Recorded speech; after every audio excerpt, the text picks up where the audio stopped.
When the ancient Greek civilization first journeyed to Egypt and laid witness to the ancient culture's methods of construction, megalithic structures, sprawling cities, and seemingly advanced technologies, along with the civilization's incredible strides in mathematics and philosophy, not only were they completely intrigued by this, but they quickly worked to try to classify what they saw and provided it with the names we know today.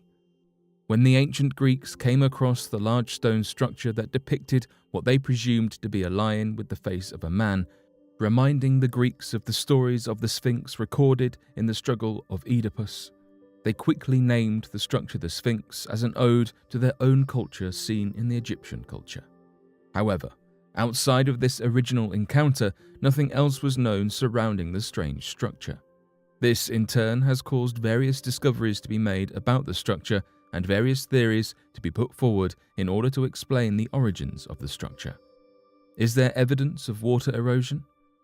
During the early 1950s, French Egyptologist R.A. Schwaller de Lubitz visited the Great Sphinx enclosure and remarked that there was a substantial amount of water erosion across the structure, believing that perhaps the structure had been submerged at one point in time and had not been significantly weathered by the wind as previous theories had claimed.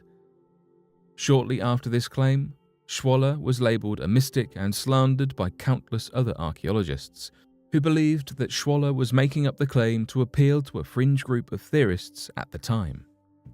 Despite these personal attacks, alternative Egyptologist and author John Anthony West sought out the opinion of the Associate Professor of Natural Sciences at the College of General Studies at Boston University, a geologist by the name of Robert M. Schoch, back in 1989. Robert M. Schoch then spent a significant amount of time investigating the enclosure's geology and came to the conclusion that the main type of weathering that was evident on the Sphinx's enclosure walls were caused by significant amounts of water damage and not that of natural wind and sand degradation previously theorized. Interestingly, Robert Schoch also found that the weathering was consistent with blocks found at the valley temples, leading Schoch to claim the following statement. Therefore, if the granite facing is covering deeply weathered limestone, the original limestone structures must predate by a considerable degree the granite facing.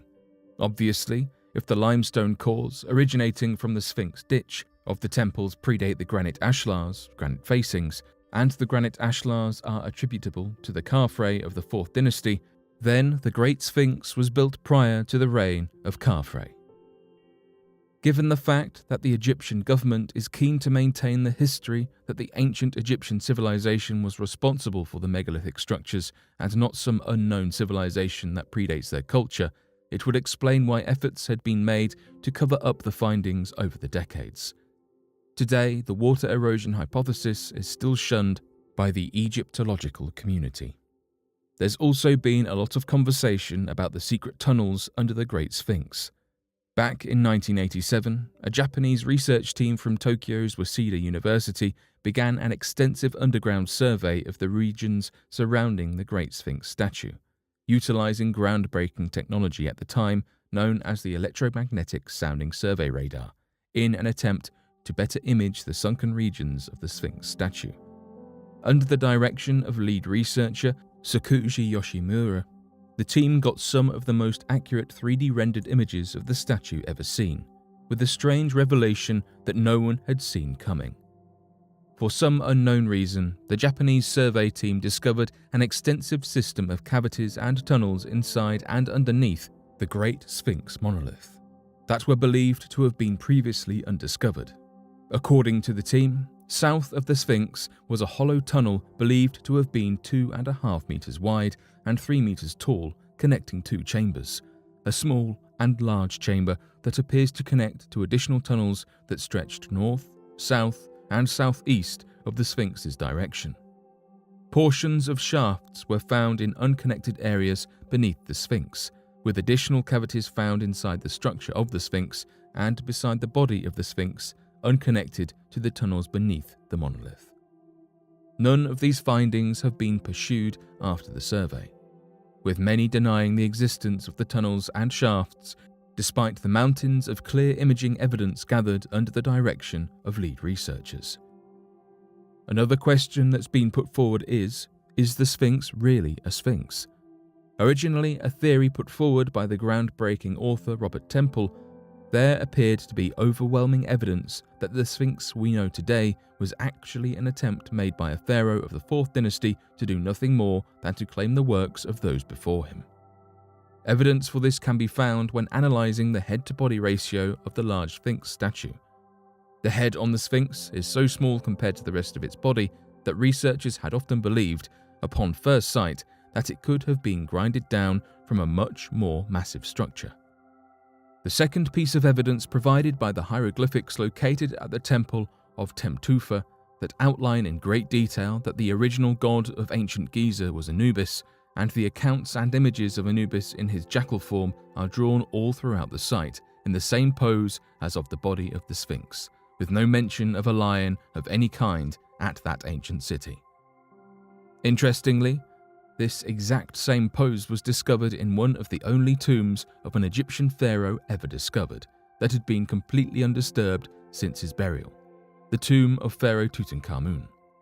Within King Tut's tomb is a shrine to Anubis that demonstrates an exact scale of the Sphinx statue, but with the head of a jackal to represent Anubis, showing in overwhelming evidence that the original statue of the ancient city of Giza was supposed to be that of a jackal-headed Anubis, and not that of a lion body with a human head.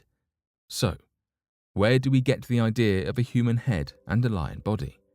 The truth is, the only reason why the statue is referred to as a sphinx is because of old Greek mythologies, such as those of Oedipus, that talk about a lion with the head of a man called a sphinx, but no such symbol exists in that of ancient Egypt.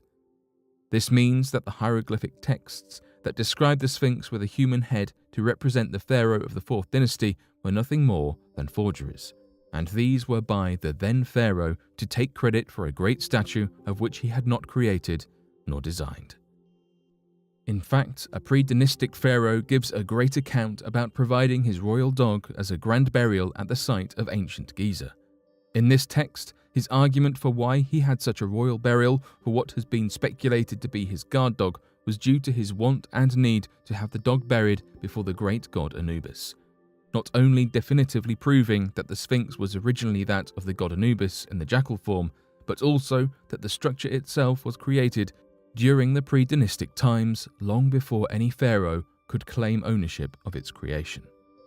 So, does the Sphinx predate Egypt? Given the fact that the pharaoh of the 4th dynasty forged the creation of the Sphinx under his name, countless researchers believe that the Sphinx could, in fact, be far older than anyone else has ever realized. In fact, new evidence and research today has found that it could very well be possible that the Sphinx structure itself is far older than supposed Egyptian writings and documents.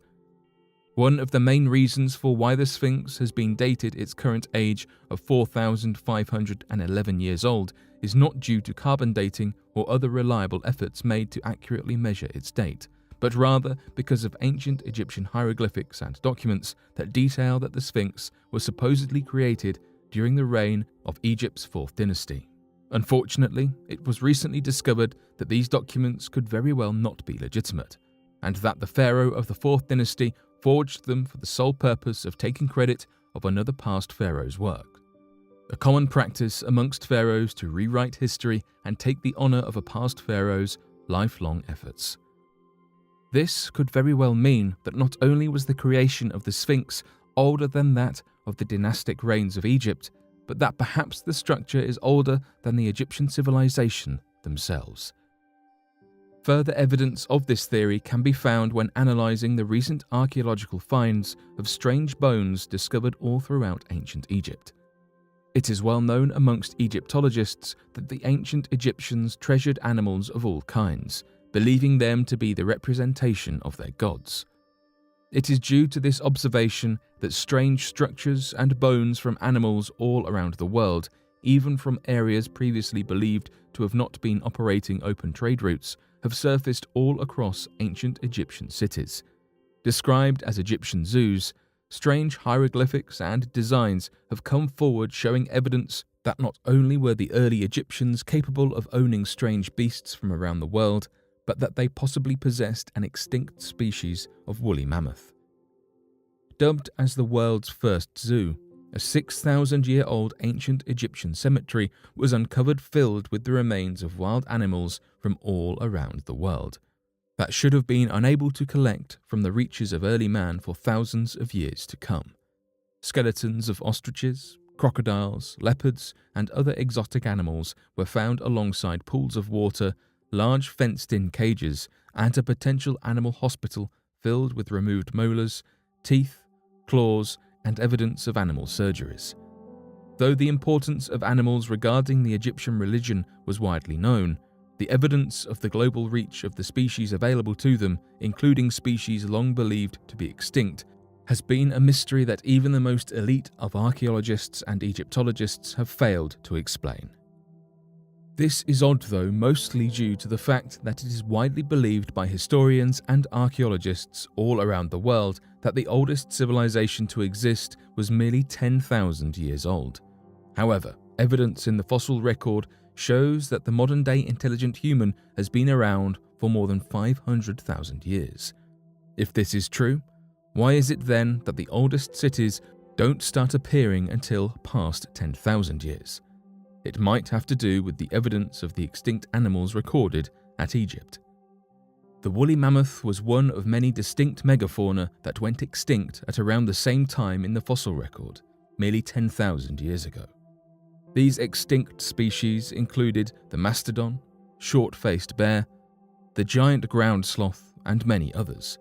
In fact, when Charles Darwin first visited the areas near the Galapagos Islands, when he originally discovered the ground sloth bones, they were so fresh that he believed them to still be a living species of megafauna, ultimately proving the recency of their extinction. So why was it then that around 10,000 years ago of all these species went extinct? Partly due to three strange reasons: large fires, a massive flood, and a sudden ice age. The evidence for these three events are widely known by archaeologists and research scientists that found in the fossil record evidence that showed that, all around the Earth, there appeared to be massive fires that were followed by a rapid cooling event that only took about 4 decades, as well as certain events being hit by numerous tsunamis and large flooding. Many experts had originally speculated that perhaps a massive meteorite strike could have caused such a phenomenon, but no large craters supporting the theory had yet been discovered at the time of the original publications. However, recently, a massive crater underneath an ice sheet in Greenland shows a tremendous impact point where a meteor could have hit, generating more than 700 megatons of force. So much force, in fact, that it would have caused a full-on nuclear winter. Any human civilization at the time, regardless of how advanced, would have been completely wiped off the face of the Earth in such a massive meteor strike. All of this happening at not only around the same time as a massive extinction event, but also around the same time the oldest civilizations would have been constructed. Could this be evidence then that perhaps the pyramids at Giza and the Sphinx, as well as many other advancements made in megalithic structures and creations, could actually more accurately have come from the efforts of human beings from before this catastrophic event, and the Egyptians were merely one of many surviving people to pick up where humanity left off?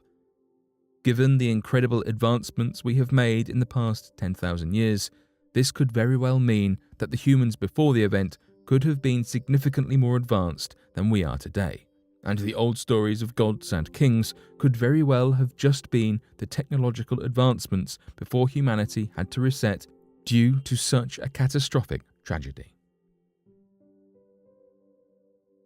All across the world there are reports of impossible to explain flying disc-shaped aircraft that demonstrate capabilities that violate all known laws of physics and appear to be technologically far too advanced to be explained in the modern day. In fact, there are more than 8,000 annual cases of sightings of such craft every single year, with thousands more going unreported for fear of ridicule. These sightings, however, are not the most extraordinary stories surrounding these impossible-to-explain craft, but rather the peculiar forms of life that seem to inhabit them. Often described as humanoid, The pilots of these craft vary from all shapes, sizes, species, and behaviours. From small 3-foot-tall little grey men to 10-foot-tall Sasquatch-like creatures to lanky 7-foot-tall insect-like creatures that look eerily similar to the praying mantis. Although UFO and alien enthusiasts have often been quick to proclaim that such sightings and encounters are evidence of extraterrestrial life visiting from faraway planets and solar systems, there appears to be a profound amount of evidence that has been growing over the past several decades, gathered by independent research efforts on a ranch out in the middle of nowhere, that has started to chip away at these claims and posited a far more terrifying theory. Perhaps these sightings, these craft, and these extraterrestrial sightings are not extraterrestrial at all, but a matter of the interdimensional. So today, here at Unexplained Mysteries, we will be going over the mystery and evidence gathered at the Skinwalker Ranch and the possible interdimensional technology behind it that has led to mass visitation of our little blue planet. Thank you for watching. Uinta Basin is no stranger to the supernatural, paranormal, or extraterrestrial. In fact, the area is so familiar with the unexplainable that it led to a joint investigation between the privately owned company Bigelow Aerospace and the United States government's military, the Department of Defense. Over a period of about 20 years, a joint investigation was made to uncover the cause of the paranormal, supernatural, and extraterrestrial sightings made across the Uinta Basin and determine whether or not the cause was a threat to national security.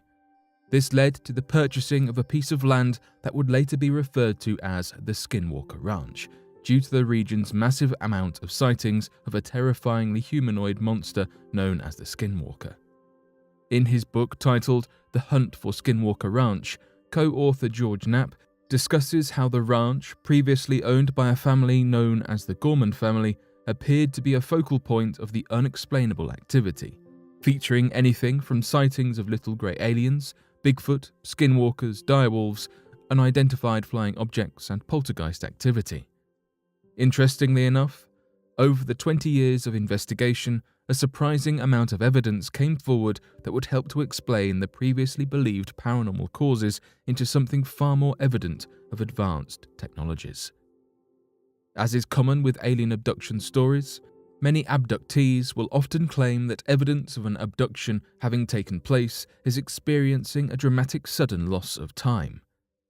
A number of witnesses residing within the Uinta Basin have claimed to have suddenly been walking through their house at night only to find themselves staring at the clock and noticing huge chunks of time missing from their memory, with others claiming that while they had been driving, they found themselves parked at the side of the road, realizing that they must have been asleep for several hours. What kind of advanced technology, if any, could cause such sudden lapses in time and awareness? During the NIDS's investigation, researchers gathered the witness testimony of the Gorman family, the family that used to reside at the Skinwalker Ranch, and the troubles they faced with the ongoing paranormal and supernatural activity they witnessed. In one such story, the Gormans talked about how their missing cattle had been a devastating blow to their finances and how their last ability to make a profit rested with 4 2,000-pound bulls in an iron-gated pen resting a few hundred yards from their home. Almost as if listening in on the conversation, when the couple reached the bull pens, they noticed that all 4 bulls were missing from their locked pens with no evidence of destruction. After contacting the researchers, the bulls were found crammed into a locked and closed trailer with no way of entering or exiting, with all 4 of the bulls standing side by side in a perfectly docile mood, seemingly stuck in a hypnotic trance. When the researchers entered the trailer in an attempt to coax the bulls back into the bullpen, almost as if a sudden switch had been flipped, the bulls snapped out of their hypnotic trance and began kicking and breaking the trailer apart in a terrible fit of rage. The researchers were not only unable to explain how the bulls entered inside the trailer, they were unable to explain the strange display of sudden behavior shifts in the bulls that allowed them to have been moved into the trailer in a docile state before the arrival of the team.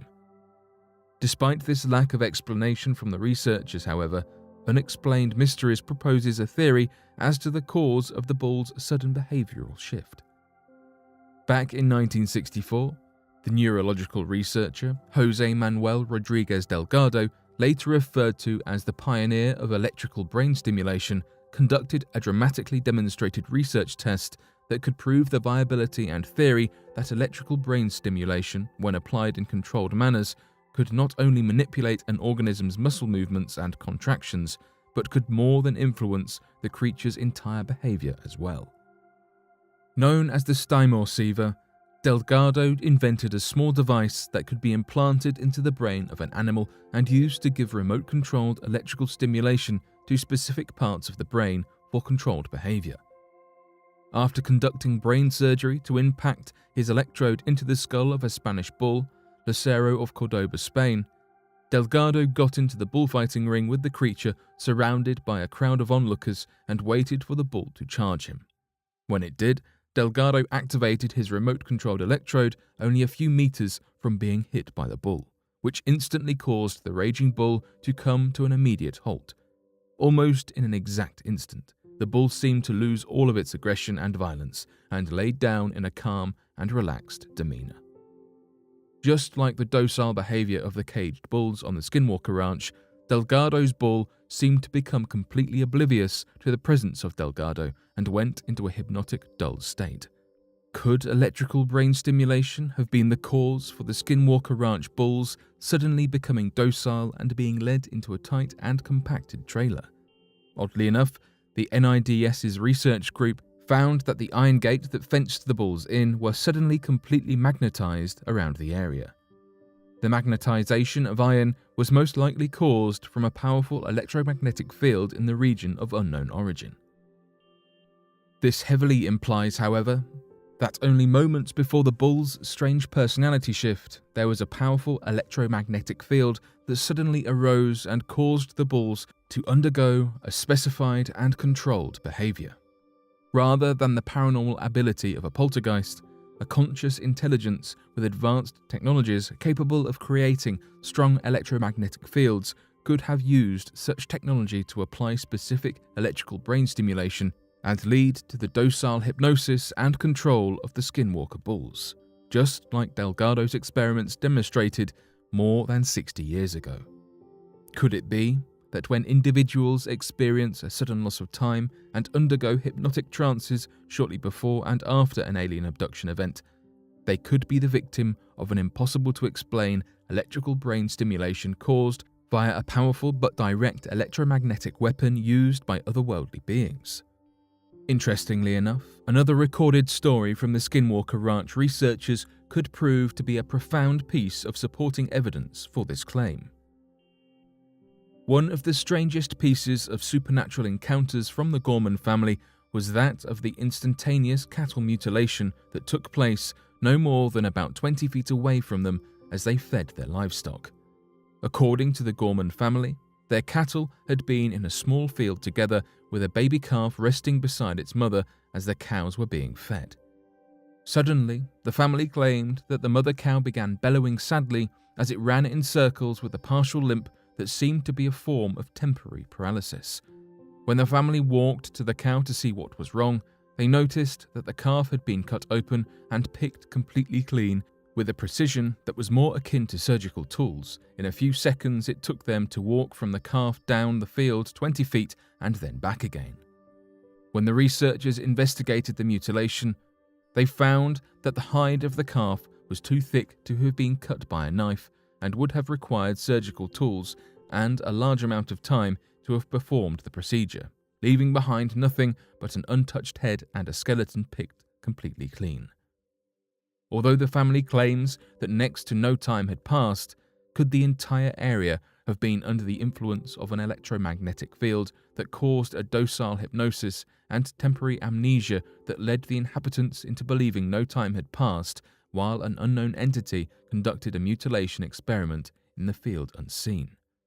The partial paralysis of the calf's mother seems to support that theory overwhelmingly. There are few known scientific causes of temporary paralysis in individuals, but one of the most well-known causes is that of partial damage to an animal's nervous system or misfiring signals from the brain to the nervous system. Similar to how REM sleep will temporarily cause the body to undergo paralysis to prevent an individual from kicking out in their sleep, could the electromagnetic fields caused by some unknown entity have caused an adverse effect on the mother cow's nervous system that caused it to temporarily enter into a partial limb paralysis when exposed to its radiating field? Countless accounts of extraterrestrial encounters in the past have often remarked that close encounters with alien craft have often led to neurological problems. Could this be evidence of a form of neurological control or influence? Often referred to as poltergeist interference, there seems to be a tremendous amount of evidence of time loss, hypnotically induced trance states, sudden amnesia, and controlled electromagnetic fields capable of manipulating an organism's behavior instantaneously. Rather than a paranormal or supernatural cause, the evidence points to a clear use of advanced technologies that can not only control their victims, but can allow the unknown entities to remain unseen while conducting real-time experiments in front of their victims without them knowing it. The disappearance of Susan Pearson. In 1966, a woman by the name of Susan Elizabeth Pearson was last seen in Missoula, Montana, and has not been seen since. Miss Pearson, an American woman from Portland, Oregon, went missing due to mysterious circumstances. She had been a graduate student at the University of Montana and was teaching there as an instructor at the time of her disappearance, days before her doctoral thesis was due. She was last seen by her friends on campus, as she was meant to take her business administration exam but never arrived. Likewise, Susan missed 2 work checks meant for her adding up to $1,200, which were never claimed. Initial searches for the woman were futile, yet when the police checked her apartment, they found it in pristine condition, untouched, with not a single sign of struggle. Her car was soon thereafter found completely abandoned in Missoula's business district. Her belongings were still in the car when the police checked it.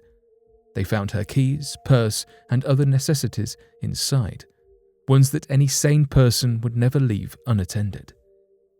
Bones were found in 1970, but were analysed and found to be animal remains. Susan Elizabeth Pearson is one of the oldest missing persons cases Montana has had in the past century. Curiously, Miss Pearson was the granddaughter of Walter Pearson, Oregon's Democratic senator. Susan King, who was one of Susan Pearson's friends and a prominent singer at a nightclub, told the police that she had visited her on the night before her sudden disappearance, and that Pearson was in a frantic, nervous state. It was just a different Sue, she had stated. A prominent piece of the puzzle was the information King also received. Pearson mentioned leaving her life behind to begin anew in her frantic state. Later, she added that 2 delinquent boys from the course she was teaching threatened her with physical violence. Pearson's brother, David, added that it appeared his sister rushed out of her apartment and the tea kettle was left to boil on the stove. Days after her disappearance, there was a report of a sighting in Lolo Pass, but evidence of her actually being there is non-existent. No further sightings were ever reported.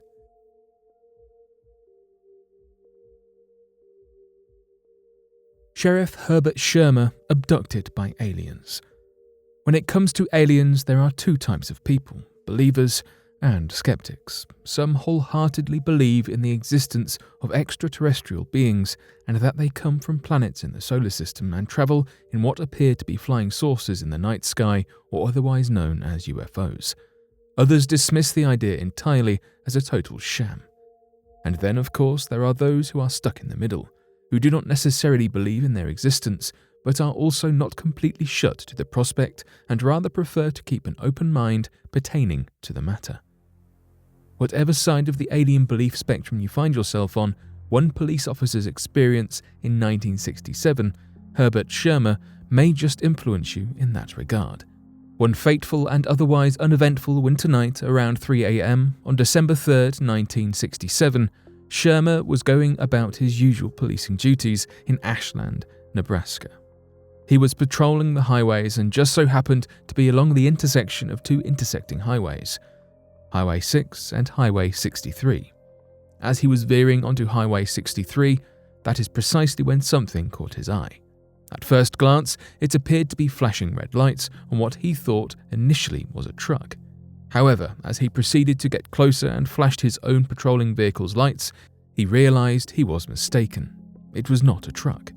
Rather, what met his eyes was far from what he would have previously ever fathomed. Before him was what appeared to be the classical look of what one would picture a UFO to look like, and it appeared to be hovering suspensefully 8 feet upward in the air. It had a metallic finish and was circular in shape with 3 stands extending from the bottom. The red lights he had initially noticed were coming through circular cutouts along the sides of the mysterious vehicle. As it escalated upward into the air, fire emerged from the bottom as the vehicle proceeded to make a siren-like sound. Sherman recalled it going directly overhead his police car before whizzing past and upwards into the night sky, until it was completely out of sight.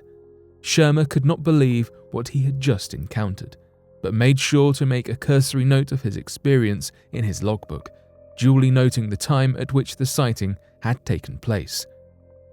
What was bizarre besides the actual encounter with the UFO was how Sherman was left feeling after the incident. The sighting seemingly left Sherman with some physical implications. These symptoms included headache, generally feeling unwell, and a red swollen region marking his neck, all of which were not present prior to the incident, especially not the neck marking. Word of Sherman's strange experience made it to the Condon Commission, a branch of the University of Colorado that had spent some time dedicated to investigating extraterrestrial and UFO encounters. They invited him to come to Boulder, Colorado for some consecutive examinations pertaining to his alleged UFO sighting. Sherman cordially obliged, and on February 13, 1968, he consented to a hypnosis session conducted by psychologist Dr. Leo Sprinkle that had the objective of reflecting back to the night of December 3rd. Through the hypnotic session, Sherman was able to recall more detailed memories of the night that had seemingly been suppressed in his earlier recollections of the night. These details included that as he got closer to the UFO, both the engine to the car and radio went dead. More interestingly, though, was that although Sherman's previous and initial memories did not recall any encounters with extraterrestrial beings or occupants of the UFO, through hypnosis, Sherman was able to recall seeing a white figure emerge from the UFO. Sherman felt that he had experienced a telepathic form of communication from said figure, which contributed to him refraining from pulling his firearm out onto the figure. In general, Sherman seemed to speak fondly of the alien figures, classifying them as friendly. Sherman's alleged experience, in addition to the new details he relayed, are undoubtedly a lot to take in. The overall consensus on the credibility of Sherman's story on whether or not it actually happened was inconclusive. The Condon Commission felt that there was not enough proof or evidence to substantiate the alleged UFO sighting Sherman claimed, since the only thing that they could go off was his own words, and since Sherman was the only witness, that was simply not enough to be deemed credible. This is not to dismiss Sherman's claims as lies, however. The psychologist that examined him and conducted the hypnotic session held the belief that Sherman firmly believed in and was fully confident in his claims, and that to him, they were a true reality. In other words, Sherman was speaking his truth. However, whether it happened or not is still up for debate.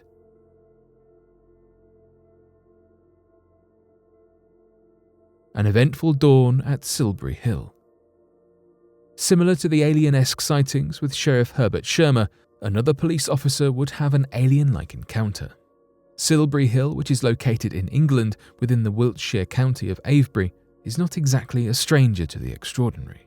In fact, it has been somewhat of a hotspot over time for UFO connoisseurs and people fascinated by the prospect of extraterrestrial life and supernatural happenings. It is, as its name suggests, a hill, but rather a large one, standing at 131 feet in stature and erected by mankind. The exact reasoning behind it being built is not known, but that does not stop people from entertaining different possibilities, some of which have gone to the extent of hypothesizing that it holds some type of magical element or confines a hidden treasure within. In the summer of 2009, An anonymous police officer who happened to be off duty at the time was cruising along the A4 highway, which happens to give a decent view of the ambiguous Silbry Hill. It was early morning around dawn when he noticed a crop circle. A crop circle is a term used to describe flattened crops that form some type of shape. What struck the officer as odd was that the crop circle appeared to be fresh. However, that was not the weirdest aspect of it all. The officer realized he apparently was not the only one taking notice of said crop circle. He recalled that there were 3 noticeably tall figures, cloaked in white with their faces hidden from view, and they seemed to have long, blonde hair. Initially, the officer did not think too much of these figures at first, dismissing them as investigators conducting a forensic investigation of some sort. However, as he got closer, he noticed a loud and obnoxious buzzing sound that was audibly impossible to ignore. The figures seemed entirely unbothered by it, however.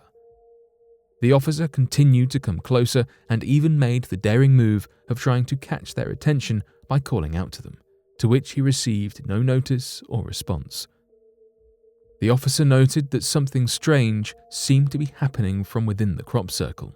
Not only did the strange buzzing sound seem to stem from within it, but the crops within the crop circle seemed to be moving as if being blown by wind, despite the fact that there was no noticeable wind in the atmosphere.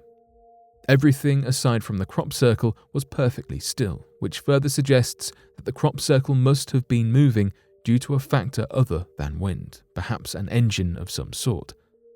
The officer decided to make a second daring move of running towards the figures, to which they did seem to take notice, saying that their heads rear towards him before bolting off at an alarmingly supernatural speed.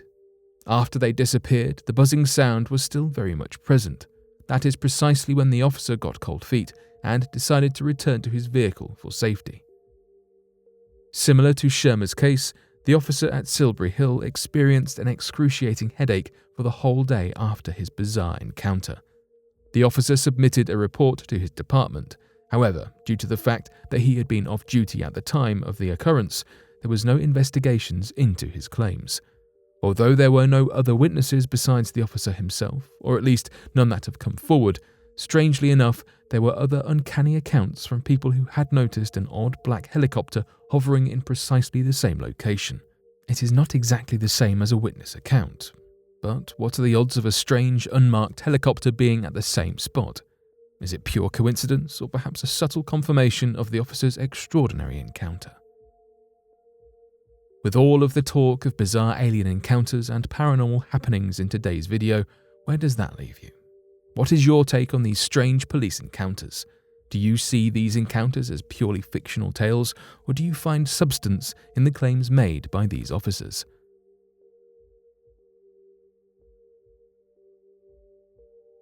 Detention Officer Bob Edwards and the Mysterious Mist.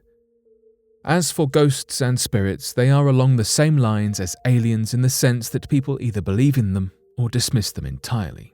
Up in Great Falls, Montana, in Cascade County, one sheriff, Bob Edwards, was one of the skeptics. This is, up until he encountered his own seemingly paranormal experience. He otherwise could not have been bothered with paranormal claims. But his skepticism would soon switch entirely as he experienced something unexplainable, and unlike in Sherman's case previously, he was not the only one to witness it either. Edwards was a detention officer at an old jail, and at the time, he had a separate living arrangement with the jail's property. It was an apartment that was on the opposite end of the inmates' cells within the jail facility. One night, he heard what sounded to be someone audibly coming up the stairs. Edwards opened the door expecting to see one of his co-workers on duty, except to his utter surprise, there was no one.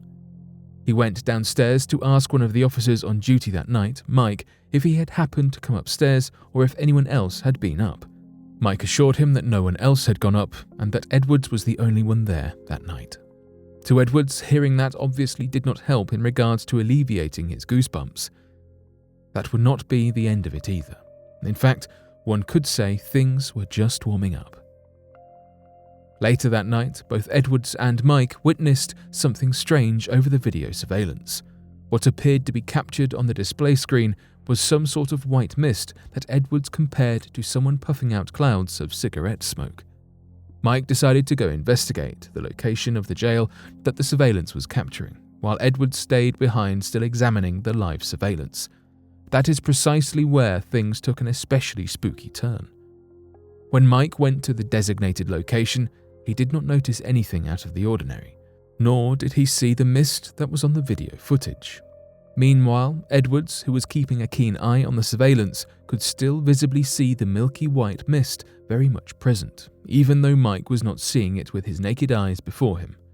Mike lifted his hand up to see if he felt anything in the air. As soon as he did that, Edwards saw the mist automatically disappear at the raising of Mike's hand on the screen. That was the last time the mist would be seen, but not the last of strange, questionable occurrences. The jail is said to still experience unexplainable occurrences.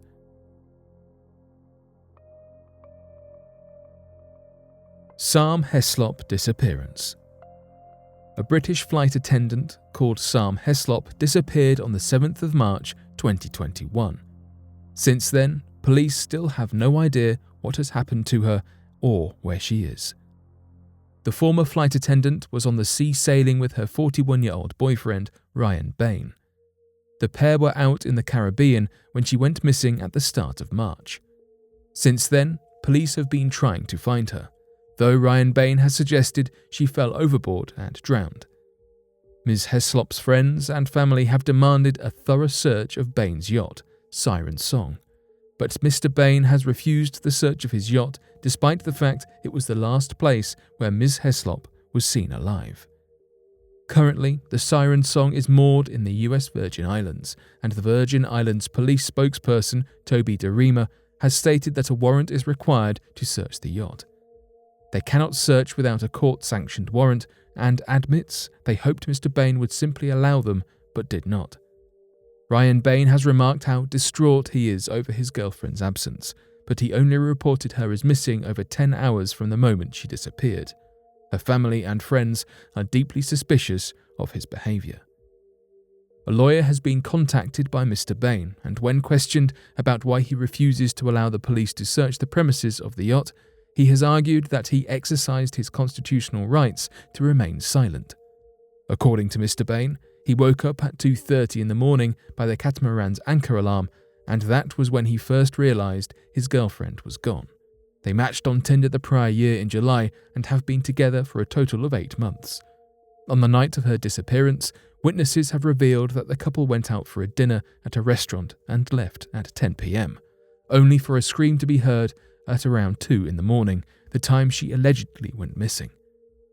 Much to Heslop's family's dismay, the police discarded the reports of a scream, claiming that there are always noises and it could have been from any one of the vessels in the harbour. Corey Stevenson, Bain's ex-wife, has accused him of domestic violence against his significant others. Sam is 5'8", athletic, brown-haired and Caucasian. The Coast Guard and Virgin Islands police are on the lookout for her, or her body, and hope to find some traces of her soon, but her parents have stated that Heslop is a seasoned traveller, and thus would have known to avoid mistakes which would result with her falling overboard. Sam Heslop worked in Spain when she was in her late 30s, and she has the soul of an adventurer, according to her dearest friends. When she and Ryan Bain met, they were allegedly smitten with each other and did everything together, deciding to take their vacation to experience adventuring together side by side.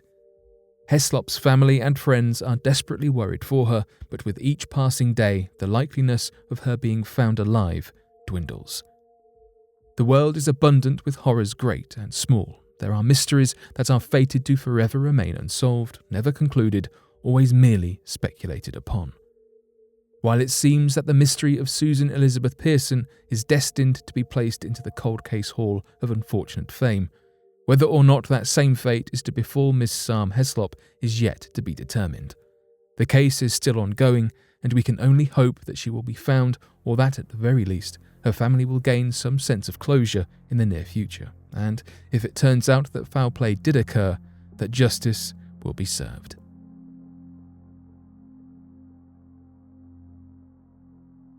The Winchester House Secret Room. Winchester House has been a mystery in the making for over a century, built over the course of 38 years, with construction beginning in 1884, though the tales and eeriness linger even today. It took nearly 4 decades to create this masterpiece of a historical building, which is known today for its labyrinth of corridors and rooms. It's no wonder some of them hold rather dark stories. You might think our story begins in 1906, with the tale of an earthquake, an attic, and an heiress, and whilst this is the most famous story behind the ongoings at Winchester, the history has a sad and deep truth leading up to this. Sarah Winchester, who commissioned the house, lost her daughter in 1866, just 4 years into her marriage.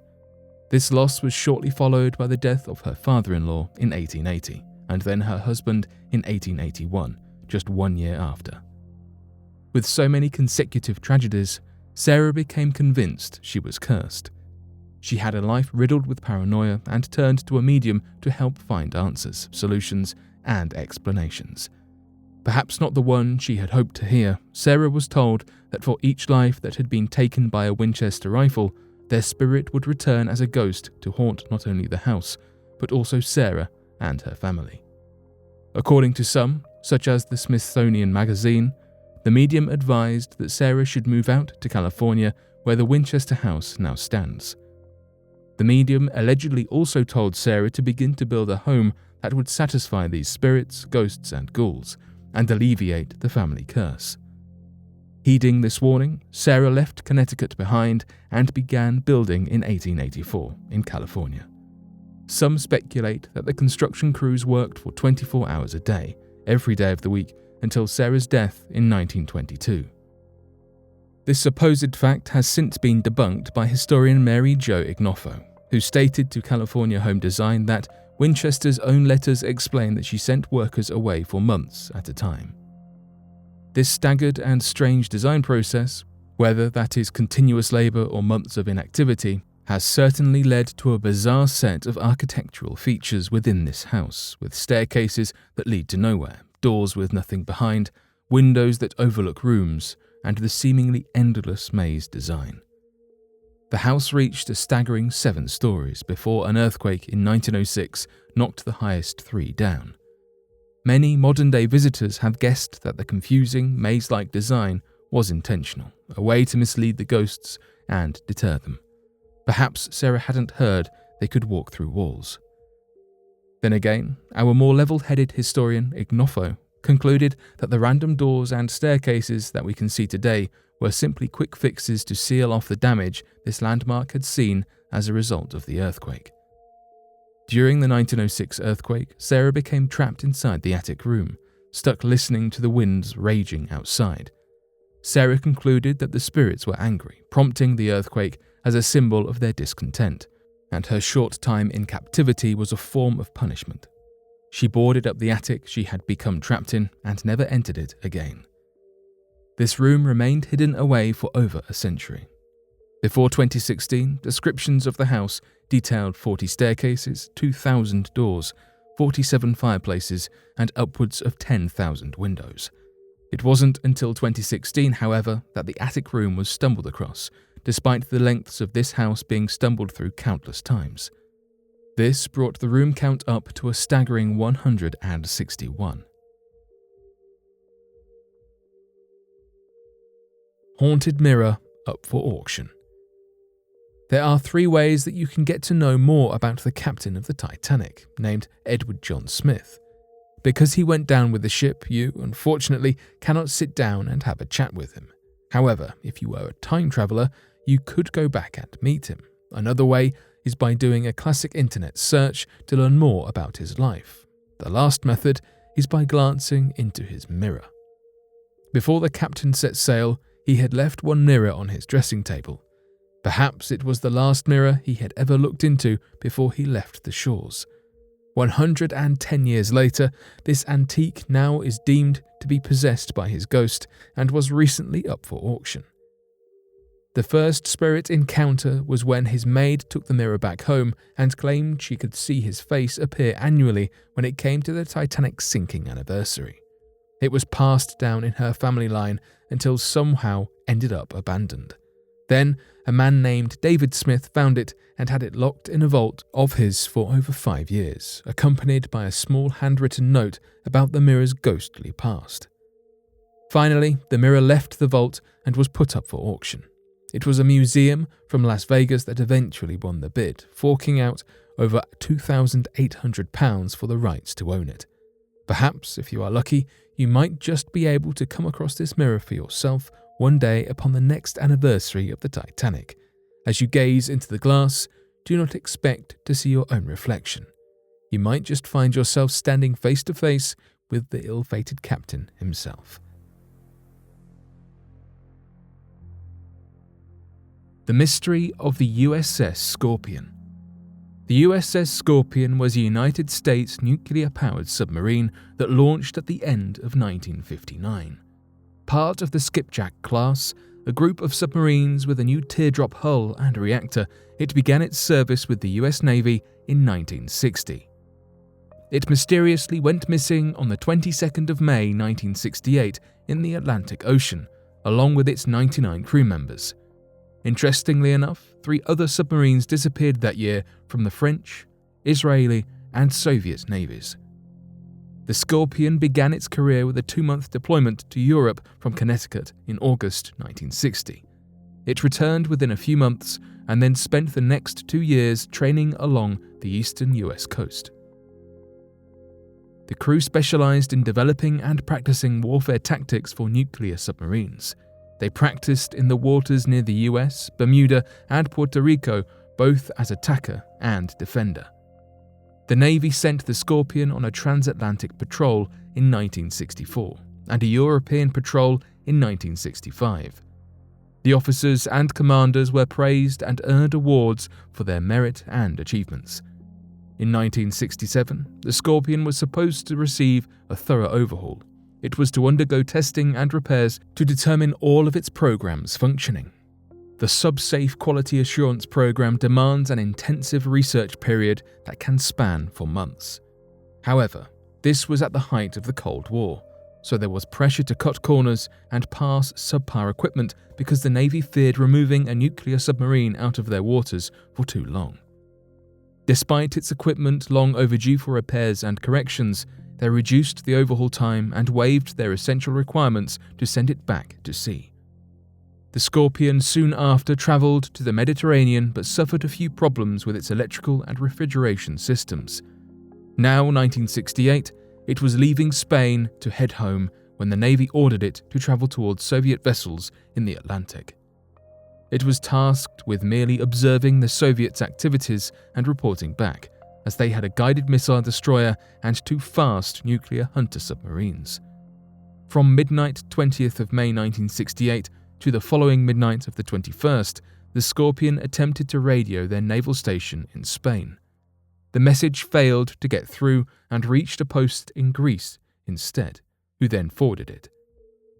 It was short, only stating that they were nearing the Soviet vessels at 110 meters and conducting surveillance before heading back to Virginia. The submarine never made it back home and was reported late 6 days after the message. The Navy sent out searches but declared it lost within a month. There were accusations that the Navy had set out on covert investigations the day before it was even supposed to arrive, having prior knowledge of its circumstances, which they vehemently denied.